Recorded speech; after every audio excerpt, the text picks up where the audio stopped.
शेतकऱ्याची चिंता काही केल्या कमी होताना दिसत नाहीये। तिकडे द्राक्षाचे दर देखील कोसळलेले आहेत। यावर्षी द्राक्षांचं विक्रमी उत्पादन झालंय, त्यामुळे त्याचा फटका मात्र आता शेतकऱ्यांना बसतोय। कारण नाशिकमध्ये होलसेल मार्केटमध्ये द्राक्ष केवळ 12 ते 15 रुपये किलोने विकली जात आहेत, त्यामुळे शेतकऱ्यांचा बराचसा माल जशास तसा पडू नये। सागर वैद्य आपले प्रतिनिधी आता आपल्या सोबत आहेत। सागर, काय स्थिती पाहायला मिळते द्राक्षांसंदर्भात? अश्विन, खरं तर ही न भूतो न भविष्यती अशा पद्धतीची एक फार मोठी समस्या निर्माण झाली आहे। कारण नाशिक ही द्राक्ष पंढरी म्हणून ओळखली जाते, परंतु आजपर्यंतच्या इतिहासामध्ये द्राक्षाचे भाव इतके जमिनीवर कधीही आलेले नव्हते। आता मी गंगापाडळी या गावातल्या एका वल्वे नावाच्या शेतकऱ्याच्या शेतात आहे आणि धक्का बसेल इथले द्राक्षांचे दर बघून। इथे गाडी भरण्याचं काम सुरू आहे आणि अवघे 8 रुपये किलोने हे द्राक्ष विकले जात आहेत। खरं तर ही आजपर्यंतचे सर्वात न्यूनतम भाव मानले पाहिजे द्राक्षाचे। आजपर्यंतच्या इतिहासात द्राक्ष इतक्या कमी भावात कधीही विकण्याची वेळ शेतकऱ्यांवर आलेली नव्हती। आता अनेक शेतकऱ्यांशी आपण इथे बोललो आणि त्यांचं म्हणणं आहे की 8 रुपये किलो बेदाण्यासाठी द्राक्ष विकण्याची वेळ आली आणि तरी सुद्धा व्यापारी उपलब्ध होत नाहीये।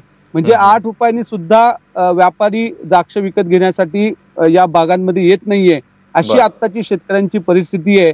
हजारो हेक्टर बागांमध्ये आजही द्राक्ष जो आहे तो पडून आहे, त्याला कुठलाही व्यापारी इथे मिळत नाही आणि त्याच्यामुळे या द्राक्ष पंढरीमध्ये जिथे कधीही शेतकऱ्यांच्या आत्महत्या आजपर्यंत पाहायला मिळालेल्या नव्हत्या, त्या द्राक्ष पंढरीमध्ये नाशिकमध्ये गेल्या आठवड्याभरामध्ये 2 तरुण द्राक्ष उत्पादक शेतकऱ्यांच्या आत्महत्या सुद्धा पाहायला मिळाल्या होत्या। या आत्महत्यांचं कारण काय हे जर आपण शोधत आलो तर या गंगापाडळी सारख्या गावातल्या द्राक्ष बागांमध्ये आज ही परिस्थिती पाहायला मिळतीये। याचे अनेक कारणं सांगितले जात आहेत। द्राक्षाचं उत्पादन हे मोठ्या प्रमाणावर वाढलं हे जरी खरं असलं तरी सुद्धा मध्यंतरी झालेली जी द्राक्ष नोटबंदी आहे तिचा फार मोठा परिणाम अजून सुद्धा या द्राक्ष बागांवर पाहायला मिळतोय। कारण ज्या पद्धतीनं भाजीपाला, धान्य, इतर जो शेतीमाल आहे तो विकला जातो त्याच्यासाठी बाजार समित्या असतात, तशा पद्धतीच्या बाजार समित्या द्राक्षांना नसतात।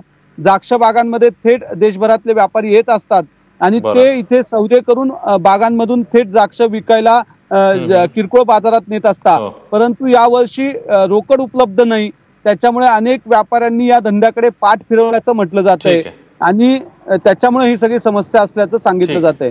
अश्विन, सागर, या सगळ्या स्थितीवर तू लक्ष ठेवून राहा। तुर्तास धन्यवाद या माहितीबद्दल।